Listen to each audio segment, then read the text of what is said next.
우리 말 중에 보배라는 아주 좋은 말이 있습니다. 보배라는 말이 참 얼마나 아름다운지 모릅니다. 이 보배라는 말은 어떤 물건을 가리켜서 이것은 내 보배다라고 할 때 그만큼 그 물건이 그 사람에게 아주 귀중하다는 겁니다. 또 사람을 가리켜서 너는 내 보배다. 그렇게 말할 때 그 사람이 자기 인생에 있어서 정말 없어서는 안 될 귀한 존재라는 것이죠. 그래서 그런 면에서 보면 여러분은 저에게 어떤 분들이 될까요? 보배 같은 분들입니다. 여러분 옆에 계신 분들은 어떨까요? 그분들도 다 여러분들에게 보배 같은 사람들이죠. 우리 입술로 고백해 봅시다. 권사님이면 권사님, 집사님이면 집사님, 남편이면 남편, 아내면 아내를 부르면서 당신은 집사님은 내게 참 보배 같은 분입니다. 한번 인사해 봅시다. 시작. 마주 보면서 해야죠. 딴 데 오지 말고. 남편이나 아내는 당신은 내게 참 보배 같은 사람입니다. 얼마나 좋은 말인지 모릅니다. 권사님은 내게 참 보배 같은 사람이요. 집사님 내게 참 보배 같은 사람입니다. 이게 정말 그분을 그렇게 귀중하게 여긴다라는 고백 아니겠습니까? 이처럼 우리 인간에게는요, 보배로 여기는 물건이 있고 보배 같은 사람이 꼭 있습니다. 그러면 하나님은 어떠실까요? 하나님도 보배로 여기는 것이 있을까요? 무엇이든지 하나님 부족함이 없으시지 않습니까? 어떤 것이든지 필요로 하시면 하나님이 아무것도 없는 무에서 유를 창조하시는 하나님이시지 않습니까? 이런 완벽하신 하나님께도 보배 같은 물건이나 보배 같은 사람이 있을까요? 오늘 성경을 보면요, 귀중한 사실을 우리에게 말씀해 줍니다. 하나님은 정말 아쉬울 것이 없으신 그런 완벽하신 하나님께도 보배롭게 여기는 것이 있습니다. 여러분, 그게 뭘까요? 바로 하나님을 경외하는 사람들을 보배롭게 여기십니다. 그 말씀이 어디 있을까요? 17절 우리 다 같이 봅시다. 시작. 만군의 여호와가 이르노라. 나는 내가 정한 날에 그들을 나의 특별한 소유로 삼을 것이요 또 사람이 자기를 섬기는 이들을 아낌같이 내가 그들을 아끼리니. 여기에 보배라는 말이 있나요? 없지 않습니까? 그런데 우리 눈여겨봐야 될 단어가 특별한 소유로 삼는다. 너는 내게 특별한 것이다. 무슨 얘기입니까? 보배라는 얘기입니다. 보배 같은 사람이라는 겁니다. 하나님이 우리를 누군가를 보배롭게 여긴다. 보배로 여긴다. 특별한 소유로 삼는다. 이게 바로 보배롭게 여긴다는 말씀입니다. 여러분, 이것이 얼마나 복된 말씀입니까? 자, 그러면 누가 하나님의 이런 보배 같은 사람들이 될까요? 하나님이 아주 귀하게 여기셔서 밤낮 눈동자같이 지켜주시고 아끼고 사랑하는 그런 하나님의 보배 같은 인생이 된다면, 내가 정말 하나님께 그런 사람이 된다면 그것보다 여러분 더 좋은 게 뭐가 있겠습니까? 정말 우리 각자가 하나님께 그런 귀중한 존재로 대우받는다면 더 바랄 것이 없을 겁니다. 원하기는 하나님께 여러분들이 다 그런 보배 같은 존재가 되시길 주님 이름으로 축복합니다. 자, 그러면 누가 이런 하나님께 보배 같은 존재가 될 수 있을까? 답을 말해줍니다. 16절을 같이 봅시다. 16절 시작. 그때 여호와를 경외하는 자들이 피차에 말하매 여호와께서 그것을 분명히 들으시고 여호와를 경외하는 자와 그 이름을 존중히 여기는 자를 위하여 여호와 앞에 있는 기념책에 기록하셨느니라. 아멘. 여러분 16절에서 중요한 말씀이 여호와를 경외하는 자들, 거기다 줄을 쳐놓으세요. 그리고 그 이름을 존중히 여기는 자들, 거기에 줄을 그어 놓으세요. 이분들이 하나님이 보배롭게 여기는 사람들입니다. 여호와를 경외하는 사람, 여호와의 이름을 존중히 여기는 사람.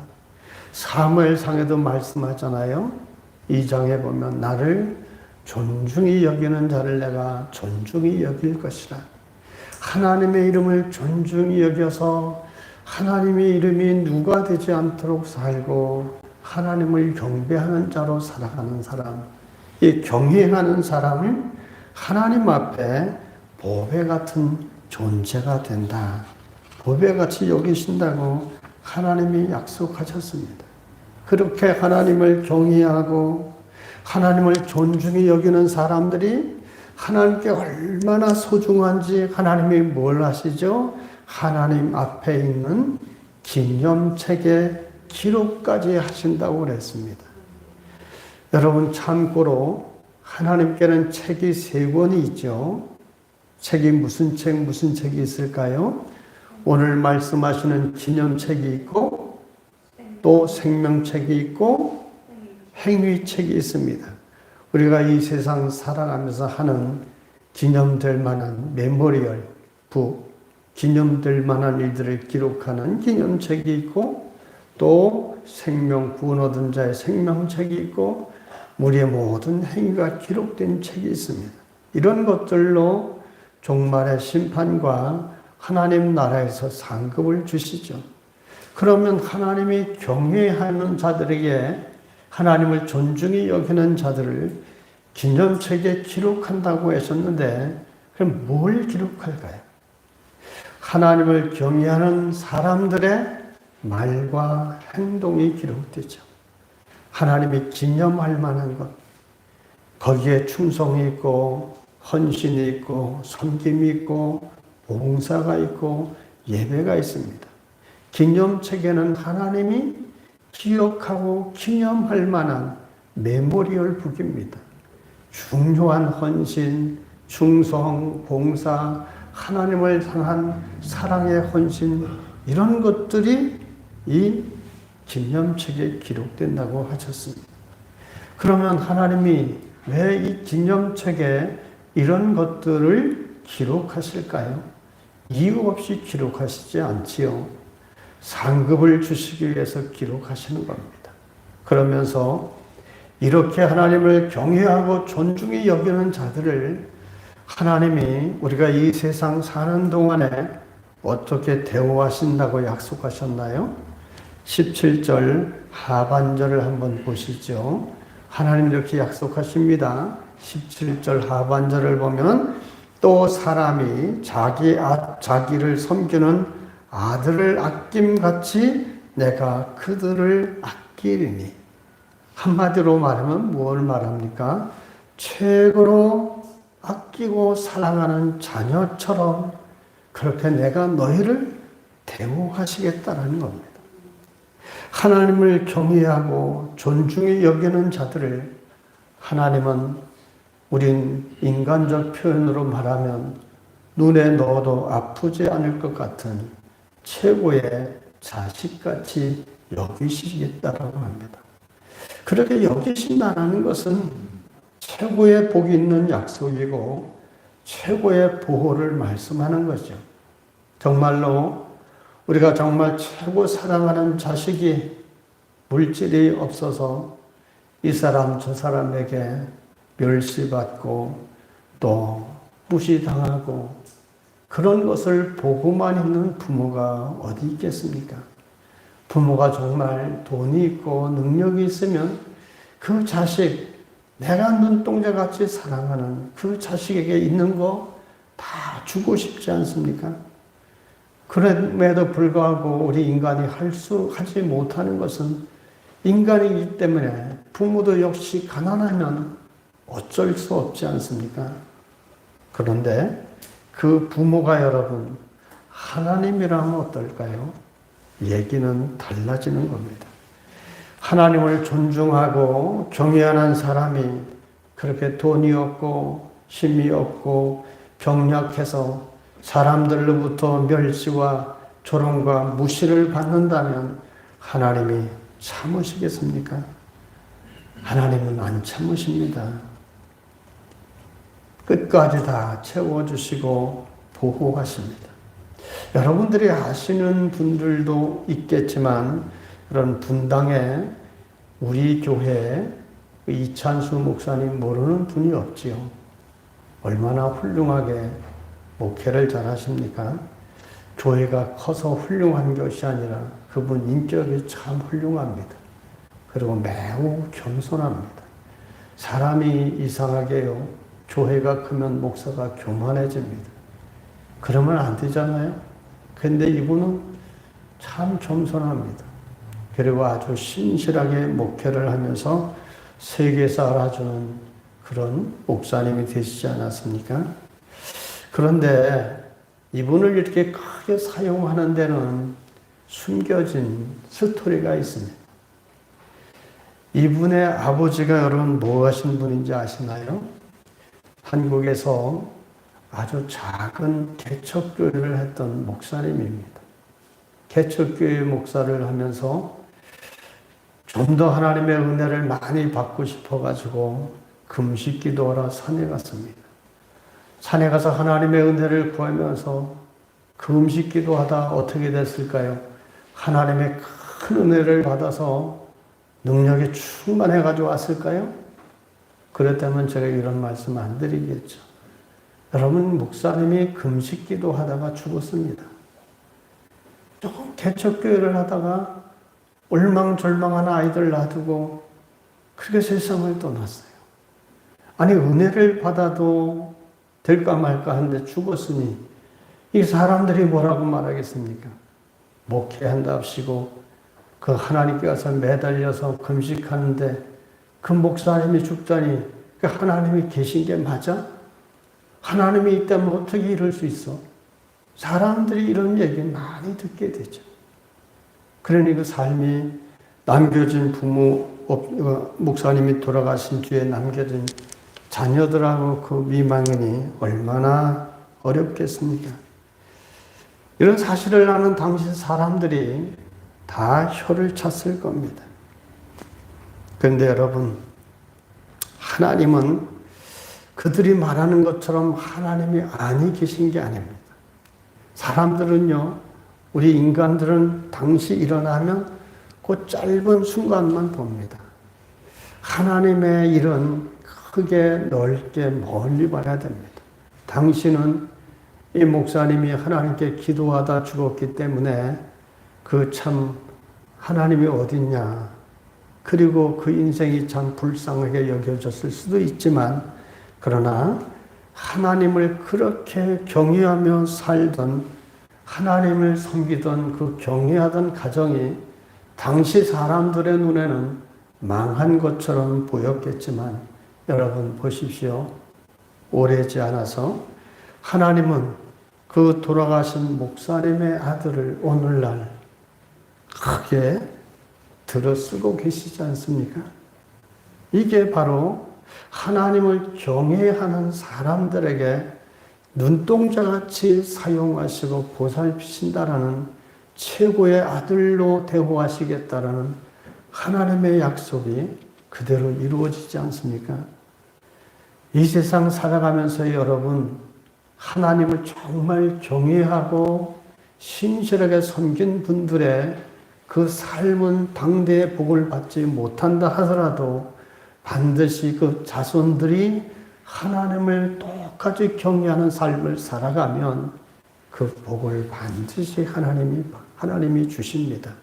그래서 우리가 아는 여러 명문 가문들이 있는 이유가 거기 있습니다.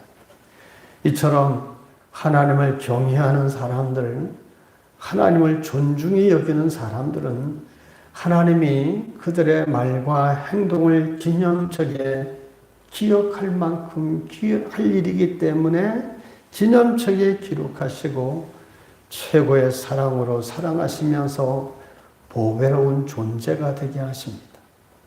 그렇다면 왜 이토록 하나님을 경외하는 이들, 하나님을 존중히 여기는 이들에게 하나님이 이렇게 특별히 대우하실까요?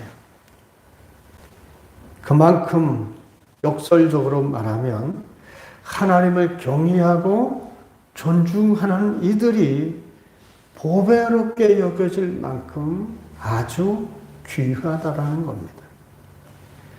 말라기 선지자가 이 말씀을 선포할 당시의 사회가 어떻습니까? 저는 그 당시 사회를 상상해 보면 오늘날의 사회와 거의 비슷하다라고 여겨집니다. 오늘날의 사람들, 교회를 다닌다고 하면서도 세상에 많은 그 말라기 시대 사람처럼 하나님을 진정으로 존중히 여기는 사람들이 과연 몇이나 있을까요? 또 세상 사람들은 얼마나 더 그런 사람들이 많습니까? 우리가 말라기서를 지금까지 살펴본 것처럼 하나님의 백성이라고 하는 이스라엘 사람들이 어디 하나님을 존중하는 모습을 본 적이 있습니까?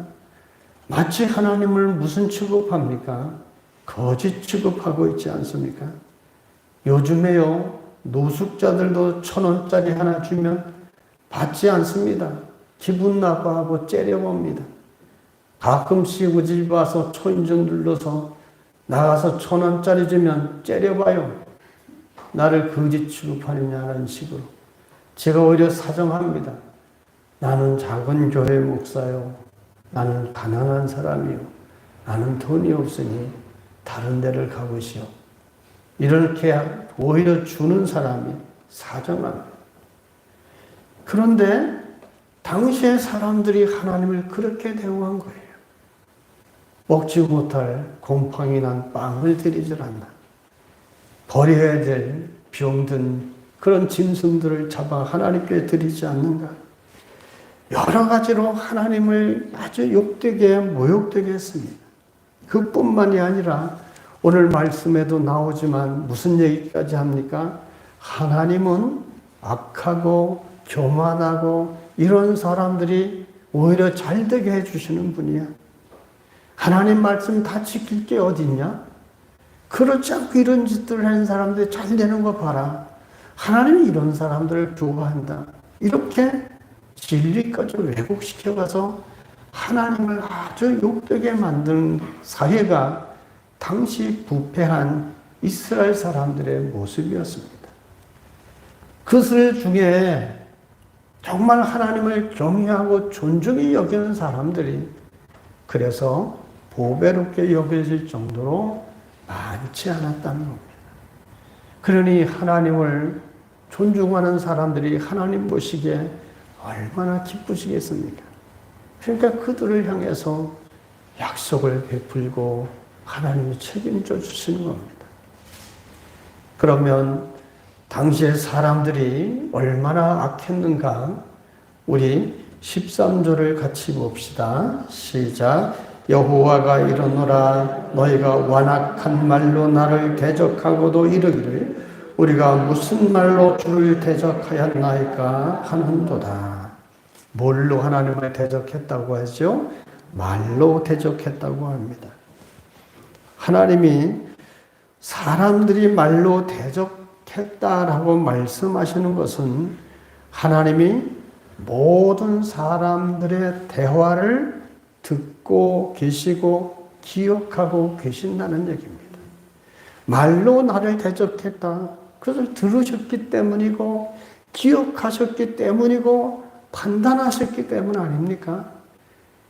그러면 그때는 모든 이스라엘 백성들의 말을 들으신 하나님이 오늘날 우리들이 하는 얘기는 듣지 못하실까요? 못 들으시나요? 들으시나요? 들으십니다. 여러분 요한복음에 보면 좋은 예가 나와요. 예수님이 부활하셨지 않습니까? 부활하셨을 때 도마가 없었습니다. 제자들이 예수님을 만났다. 그래서 도마가 무슨 말했죠? 나는 그 말을 믿지 못하겠다. 예수님이 창자국 난 자리에 옆구리에 손을 넣어보고 예수님의 못 박힌 손에 내 손가락을 넣어봐야 예수님이 부활하신 걸 믿겠다. 이 말을 할 때 제자들끼리 했습니다. 예수님은 그 자리에 없었지요. 어디 계셨는지도 모릅니다. 근데 그 다음에 도마가 있을 때, 제자들과 함께 있을 때 예수님이 나타나셨지요. 그때 처음부터 나타나자마자 주님이 첫 마디가 무엇이죠? 도마를 향해 말씀합니다. 네 손을 내밀어 내 옆구리에 넣어보라. 내 손가락을 내밀어 내 손바닥에 넣어봐라. 그리고 의심하지 말고 믿는 자가 되라. 여러분, 제자들 많은 사람 가운데 예수님이 왜 도마에게 그 얘기를 오자마자 하셨을까요? 들으셨다는 얘기입니다. 제자들끼리만 한 얘기인데 예수님이 듣고 오시자마자 바로 도마에게 그 얘기를 한 겁니다. 이 얘기는 뭘 증거합니까? 오늘날에도 우리들의 모든 대화를 하나님은 다 듣고 계신다는 겁니다. 그래서 제가 어느 집에 신방을 가면 그 식탁에 예수님의 모형이 쫙 있는 이런 그림 같은 게 있지 않습니까? 거기에 말없이 듣고 계시는 주님, 그 글귀를 보고 참 감동받은 적이 있습니다. 모든 대화에 침묵하신 것 같지만 다 듣고 계시는 겁니다. 이처럼 하나님을 우리는 경외하는 사람이라면 다 듣고 계시는 하나님 앞에 우리 입술이 어떤 말이 나와야 됩니까? 늘 신실한 하나님에 대한 감사, 이런 것들이 입술의 고백으로 이어져야죠. 불평하고 말씀을 의심하고 비판하고 이런 것들은 하나님께 그대로 들려집니다. 이거 의식들을 안 하고 사는 것 같아요. 그런데 이건 꼭 의식해야 됩니다. 그러면 사람들의 말이라는 것은 뭐가 담겨 있나요? 그 말 속에는 그 사람의 인격과 가치관과 사상이 담겨 있어요. 그래서 대화를 처음 만나는 사람에도 해보면 이 사람이 어떤 사상을 가지고 있구나. 성격이 어떻구나. 뭘 중요시 여기는 가치관이 이런 사람이구나. 이런 것을 알게 됩니다. 그런데 13절에 보면 하나님이 노하시는 이유가 완악한 말이라고 했습니다. 완악한 말로 하나님을 대적했다. 완악하다는 말은 뻔뻔하다, 건방지다, 교만하다는 의미죠. 즉, 교만하고 뻔뻔하게 하나님께 대적한다는 말이에요. 뻔뻔하다는 말은 즉 수오지심, 부끄러움을 모른다는 말이에요. 여러분, 부끄러움이라는 것은 내가 잘못한 것을 깨달을 때 부끄럽잖아요. 근데 수오지심이란 짐승 같은 마음, 부끄러운 걸 가르쳐 줬는데도 부끄러운 마음을 모르는 사람, 그걸 수오지심, 짐승의 마음이라고 그래요. 짐승들이 부끄러워하는 거 봤습니까? 사람이 그래서는 안 되는 거죠. 하나님께 마치 이런 짐승 같은 마음으로 하나님이 그렇게 완악한 말에 대해 지적을 하니까 그 사람들이 뭐라고 합니까? 13절 하반절에 보니까 우리가 무슨 말로 주를 대적했습니까? 이게 자기 잘못을 아는 대답이에요. 모르고 있는 거예요. 뭐의 잘못인지, 양심에 화인 맞은 사람처럼 뭐의 부끄러운지, 무엇이 잘못인지 모르는 겁니다. 이런 이들을 보며 하나님이 14절에 또 이렇게 말씀합니다. 14절 같이 봅시다. 이는 너희가 말하기를 하나님을 섬기는 것이 헛되니 만군의 여호와 앞에서 그 명령을 지키며 슬프게 행하는 것이 무엇이 유익하랴. 참 기가 막힌 말이고요. 요즘에 우리가 많이 듣는 얘기입니다. 이런 얘기잖아요. 야, 예수 믿어도 다 헛일이야. 그 뭘 믿냐? 예수 믿는다고 뭐 특별한 게 있냐? 잘 되는 거 있냐? 아, 세상의 즐거움도 다 멀리하고 도대체 교회 다니면 뭔 유익이 있냐? 세상 사람들이 이렇게 묻잖아요. 믿어도 소용없다는 것이죠. 뭔가 우리가 또 크게 실망했을 때 간혹 그런 말을 믿음이 약한 사람들을 통해 듣습니다. 그러나 여러분, 우리가 아무리 지혜롭다 해도 하나님의 뜻과 계획을 다 알지 못합니다. 지금 당장은 이상해 보여도 지나고 나면 그것이 다 하나님의 크신 섭리라는 사실을 우리는 깨닫게 됩니다. 말씀드렸던 이찬수 목사님 아버지만 해도 그렇지 않습니까? 당시에 목사님이 간절히 은혜를 구하다 죽은 것 때문에 얼마나 많은 사람들이 그런 말을 했겠습니까? 하나님이 계신다면 어떻게 그럴 수 있겠냐? 대부분이 그 말에, 대부분의 믿음이 약한 사람들은 그 말에 동감이 갔을 겁니다. 그러나 여러분, 우리는 어떤 일을 볼 때 멀리 봐야 돼요. 길게 보셔야 됩니다. 하나님은 경외하는 자를 결코 외면치 않으시는 겁니다. 그 증거가 바로 그 아들 이찬수 목사 아닙니까?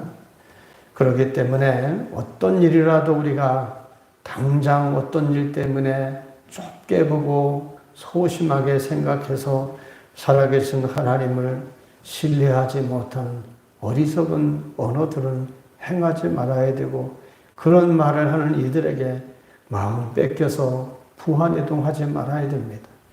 하나님은 우리의 때로는 굳건한 심지를 테스트하시기 위해서 이런저런 일들로 우리를 시험하실 때도 있습니다. 그러므로 우리가 그런 모든 것을 안다면 하나님 앞에 흔들림 없는 그런 견고한 심지를 가진 사람들이 되어야 됩니다. 이사야에서도 약속하시잖아요. 심지가 굳은 자를 하나님이 들어 쓰신다. 이사야에서도 말씀하십니다. 또 15절을 같이 봅시다. 당시에 사람들이 또 이런 일도 합니다. 15절 시작. 지금 우리는 교만한 자가 복되다 하며 악을 행하는 자가 번성하며 하나님을 시험하는 자가 화를 면한다 하노라. 지금 우리가 사는 이 세상을 봐라. 하나님 없이 사는 사람들이 얼마나 잘 사냐. 교회 안 나가도 잘 벌고 출세하고 잘 살잖아. 교만하면 좀 어떠냐? 죄 좀 지으면 좀 어떠냐? 잘만 살면 되지 않냐? 너 교회 다닌다고 뭐 잘 되는 거 있냐? 우리 친구들 사이에 그런 얘기 많이 하잖아요. 내 멋대로 살아도 야, 나는 잘만 산다. 우리 애들 봐라. 다들 잘 되잖아. 너는 교회 다닌다고 뭐 잘 되는 거 있어? 이런 말로 우리에게 자꾸 말합니다. 그럴 때 여러분 어떻습니까? 그런 것 같은 생각이 들 때도 있잖아요. 그리고 시험을 드는 거죠. 세상 사람들이 이렇게 우리를 조롱해요. 그러나 여러분, 그런 사람들의 말에, 그런 풀잎 같은 인생 같은 하루아침에 사라질 수 있는 사람들의 말에 흔들리면 되지 않죠. 만약에 그 말들이 그대로 이루어졌고 그 말들이 옳다면 이 하나님을 믿는 이 신앙이 이 오랜 세월 수천 년 동안 이어질 수 있습니까? 그렇지가 않죠. 그 사람들은 단면만 보는 거예요. 악인들을 성경에 대해서 뭐라고 말합니까? 잠깐 좋아지는 것에 불과합니다. 우리도 수없이 그런 사람 많이 봅니다. 일을 시켜먹고 돈 떼어먹고 억지로 임금도 뺏어먹고 한 푼 안 주고 살던 사람들 어느 날 갑자기 교통사고로 죽거나 그 집안이 아주 거지같이 되는 꼴들을 많이 봅니다. 이것은 뭘 말합니까? 정의의 하나님이 계시기 때문이죠. 하나님은 악한 사람의 그것을 보고 부러워하지 말라. 우리에게 분명히 말씀합니다. 그래서 하루아침에 사라질 풀 같은 인생들의 헛된 말에 마음 뺏기지 말아야 됩니다. 말라기 시대의 사람들이 그런 말로 하나님을 대적했습니다. 아무리 하나님 말씀을 듣고 살고 지킨다고 해봐야 별거 아니야. 인생은 잠깐 왔다 가는 세상인데 즐기고 살아야지. 그럴듯하게 우리를 속입니다. 하나님이 이런 사람들에게 하나님이 뭘 약속하시죠? 말라기서 4장 3절, 1절로 3절에 보면 하나님이 약속하시는 게 있습니다. 심판을 약속하십니다. 교만한 자와 악인을 초계와 같이 여길 것이고 그 뿌리와 가지를 남겨두지 않을 처절한 심판이 있을 것을 1절에서 말씀합니다.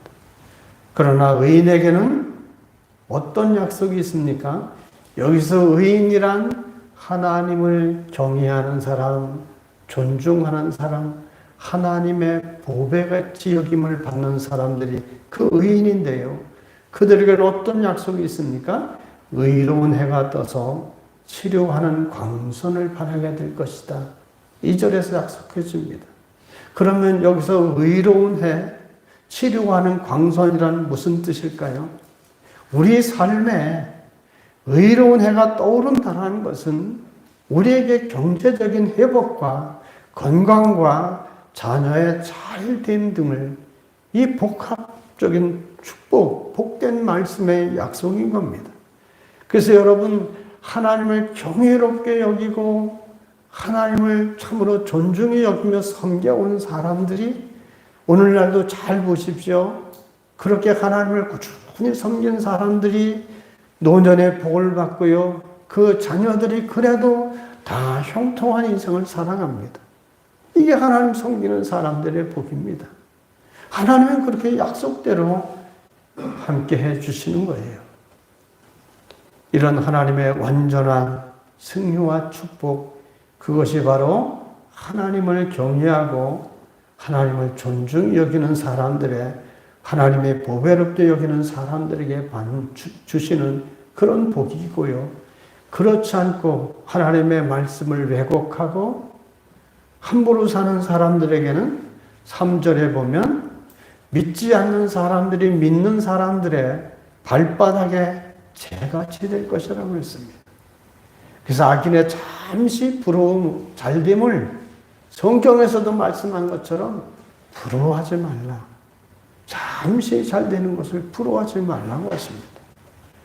사랑하는 성도 여러분, 오늘 말씀을 통해 우리가 새겨야 될 것이 무엇일까요? 우리 말에 귀를 기울이시고 다 듣고 기록하시고 기억하신다는 사실을 꼭 기억하십시다. 그래서 지나온 삶에서 내가 불신앙적인 말을 입 밖에 내고 불신앙적인 이런 삶을 살아왔다면 이제는 내 말을 듣고 기억하시고 기록하고 계시는 하나님을 기억하고 이제는 고쳐야 되지 않겠습니까? 말을 할 때마다 불신앙적이고 비판적이고 또 비난적인 이런 말들이 아니라 정말 하나님에 대한 신실한 신앙의 고백들, 그 하나님을 높이는 찬양의 말씀들, 성도들에게 용기와 희망을 주는 말씀들, 이런 말들을 우리가 생활해야 됩니다. 말대로 내 귀에 들린 대로 하나님이 해주신다라고 민수기 14장에도 말씀하지 않습니까? 말은 이런 말들을 통해서 우리가 하나님을 존중하고 경외하는 삶을 살아가셔서 우리에게 물질 문제나 건강의 문제나 자녀의 문제가 정말 하나님 앞에서 보배로운 존재가 되어서 형통한 삶을 살고 그런 하나님의 보배 같은 존재로 하나님의 복을 누리며 사는 저와 여러분 다 되시길 주의 이름으로 축원합니다.